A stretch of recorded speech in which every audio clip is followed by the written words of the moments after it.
This is the REI Skyward 4 tent. I've spent the last 2 weeks testing this tent in a variety of weather conditions, and today, as I usually do, I'll be scoring this tent on my 10 different quality categories for tents. This is the 4-person size of this tent, but there is also a 6-person size, and if that's what you're interested in, well then stay tuned to this video because I think you're going to find that this tent and the 6-person tent is virtually the same. In fact, I could only find 2 differences between the two, namely there are 6 pockets on the inside of the 6-person versus 4 in this tent, and the 6-person tent, as you would expect, is a bit wider than this one. Other than that, they're virtually the same tent, so stay tuned here. We're going to jump right in with my first quality category, and make sure you stick around to the end of the video where I'll give this a full score out of 100 points so that you can compare it to some of the other tents I reviewed in the past, and I'll also give you a recommendation for who I think this tent works well for and maybe who should buy something else. So let's jump into it. Let's start with the ease of setup. Overall, I found this tent pretty easy to set up, even by myself, which is not always the case with a family-style tent such as this one. It has 2 main cross poles that go over the top of the tent, and then 4 additional poles that go down the sides, and they go into the corners of those top poles to create the sides and the structure of this tent. And then there is 1 additional pole that goes over the vestibule area to create some additional structure there. And overall, assembling the pieces and setting up this tent I found to be pretty straightforward. I would say this is a little bit easier than something like a Eureka Copper Canyon LX to set up, but it is not as easy to set up as something like a Coleman Skydome or Coleman Instant Cabin, which are kind of famously easy to set up tents. And so overall, putting this together, I give it a score of 6 out of 10.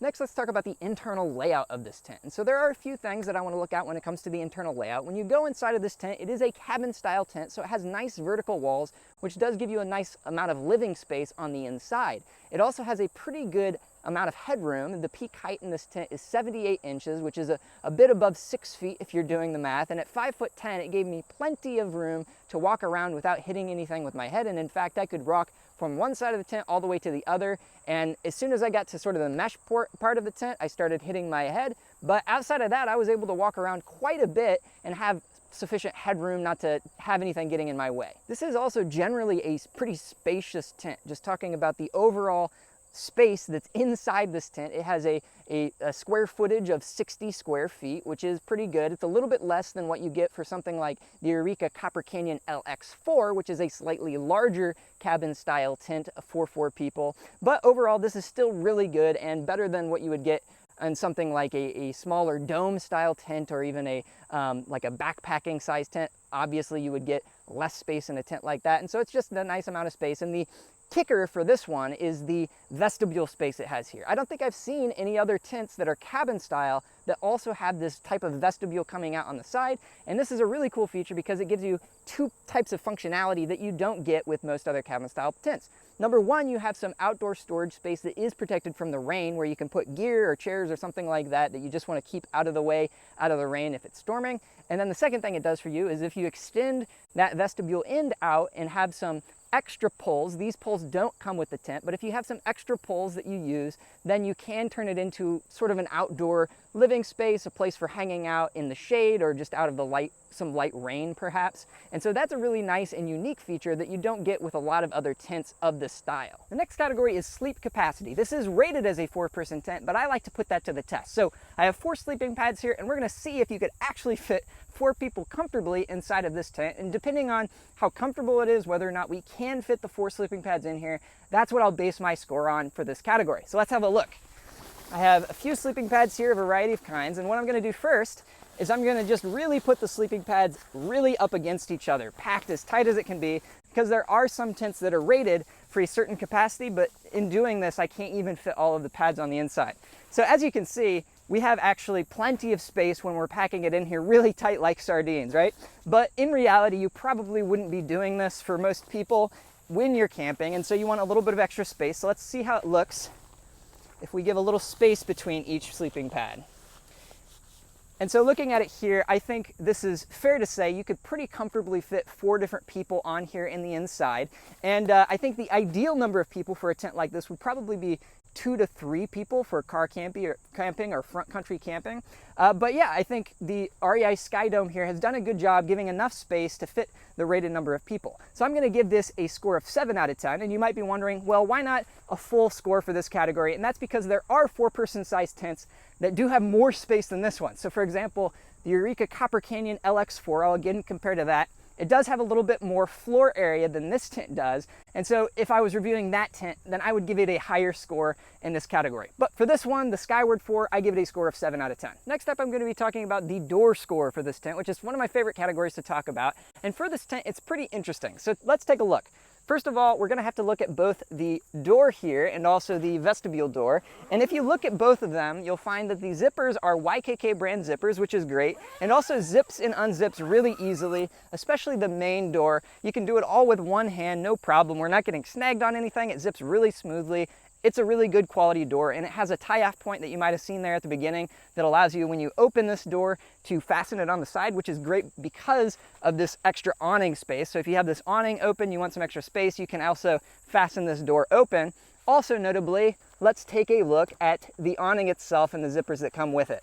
The zippers on the awning, I think, are pretty much as good, but then when you talk about the zipping, sort of the quality of the zipping experience, we'll say, this does get snagged a little bit more because of the Velcro. It kind of covers up the zipper, and that's not really a problem. It just tends to get snagged in the zipper a bit more on this than it does on the main door on the inside.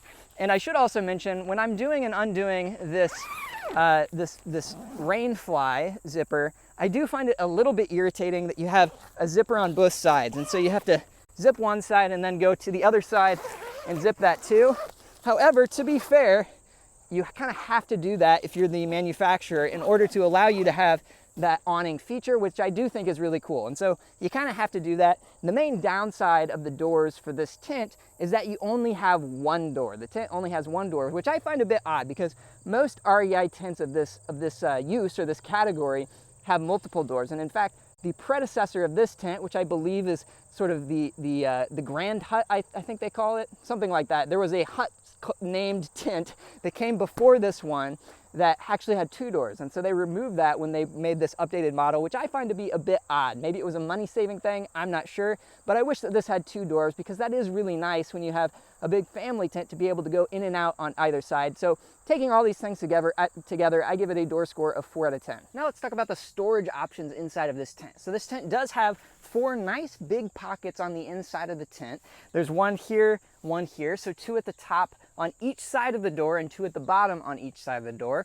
And they are really big. And so this is the bag that the tent comes in, which is quite large, and you can kind of fit the whole thing in there, which is kind of bulging when you get it in there, but it can fit. And my phone is recording us right now, but this is my phone case, and it can very easily fit right there in that pocket. You might not be able to see it very well, but plenty of space for phone, wallet, headlamp, whatever you need to put in there. There's plenty of space. And then also, in addition to the 4 pockets, there are like lantern hanging points. There's little straps, and there's one in each corner of the tent and one at the very top of the tent, sort of the peak point. So if you want to hang a headlamp or a lantern or something like that around this tent somewhere, you can do that. And I should also mention that the pockets at the bottom are good for accessing from the floor. And so if you're lying down and you want to store like a book or something in that pocket, it's easy to get it without standing up and reaching this top pocket, which is nice because that's a feature that not all tents have. Some tents just have the pockets at the top, which I find pretty irritating. And another thing that I should mention is that if I could improve one thing about the storage of this tent, then what I would do is I would put another storage pocket at least on each side so that you don't always have to access on the door side. It would be nice to have pockets on the other end, although I think I should credit REI with thinking through the point that if you put all of your pockets on the door side, if you need to come in and get something without taking your shoes off, you can get it right there. You don't have to take your shoes off, go all the way to the other end of the tent. And so I understand why they did it, but I kind of like having a pocket on each side because usually when I lay down in a tent, I lay with my feet facing the door, which means it would be nice to have a pocket close to my head. So anyway, that's just a personal preference of mine. In the score for storage for this tent, I also rewarded the Skyward 4 because it does have this extra storage space in the vestibule. And so I even tested this with a standard Walmart camp chair. And with that type of camp chair, you could barely fit it in. It was kind of pressing out on the edges. And so I don't know if you count that as fully fitting in the vestibule space or not, but certainly if you used a smaller chair, like something like a Helinox Chair Zero or something like that, you could definitely fit it inside of this space, which does kind of show that there's a decent amount of storage space out there. You could easily fit a backpacking backpack or a couple of backpacking backpacks out there, some shoes if you wanted to put your shoes out there, there is some storage space there, and so I reward it in the score, and I'll give this an overall score of 6 out of 10 for this category. Now let's talk about weatherproofing, and that's a category where this tent had some high moments and some low moments, so let's start with the bad news. This tent did leak in my testing, and I can tell actually pretty clearly why it leaked. So it was raining one day, and it appeared to also have some wind, because it typically has pretty good wind here where I'm doing my testing. And as you can probably see if you look at the tent, the mesh paneling that allows ventilation at the top of the tent is not covered by that much. I don't know exactly how much there, but you have maybe 8 to 10 inches of rainfly coming down over that mesh ventilation, which means if you get the right wind angle, it's going to blow some water up onto that mesh area, which can allow it to leak. The slightly good news part of this is that it didn't leak a lot. It just seemed to be some drops. There was like a tiny puddle that I found when I was testing this tent at one point. However, it wasn't like a huge pool in the bottom of the tent, and so that's a little bit of a silver lining, but obviously it's not good to have a leak. Another thing that is worth talking about when it comes to weatherproofing is also, of course, how does it hold up to the winds? And I don't know exactly what the wind ratings here were while I was doing my testing, but in this location, it often gets up to 15 to 20 mile per hour winds, sometimes even a bit higher than that. And for a cabin style tent, I was actually surprised at how well this tent did, because cabin style tents are somewhat notorious for picking up a lot of wind and getting tousled around by wind a bit, because it's just the geometry of it. They have these big vertical walls that can kind of pick up wind like a kite in a way. And so I was pretty impressed with how well this tent did in the wind, considering its geometry. The guy lines seem to have helped, and also this comes with really good quality stakes, meaning they're pretty hardy and rigorous stakes that are gonna hold down the quarters of the tent pretty well. And so overall, the weatherproofing is a little bit disappointing in some areas, but also pretty good and impressive in some ways for this style of tent in other areas. So I'm gonna call it a bit below average and give it a score of 4 out of 10 for this category. Now let's talk about the ventilation, which I do think is the worst category when it comes to this Skyward 4. And if you look at the tent here, you can see the main mesh panels that it has for ventilation. There's a pretty good size mesh panel on top, and it goes all the way across, like on the 4 sides. You can see some of it there, and I've taken the rain fly off in order to show you this. And also in the front door, it has a pretty good size mesh panel, and there's also a decent size but somewhat smaller mesh panel on the back of the tent. However, if you compare this to other 3-season tents that are like this design, you will often get an additional window on each of these 2 sides. So this side and the one across from it. So for example, the Eureka Copper Canyon LX6, which I've tested in the past, has a mesh panel on all 4 sides of the tent, which does give it more opportunity for airflow than this one, because this just simply doesn't have windows or mesh panels on this side and then the side across from it.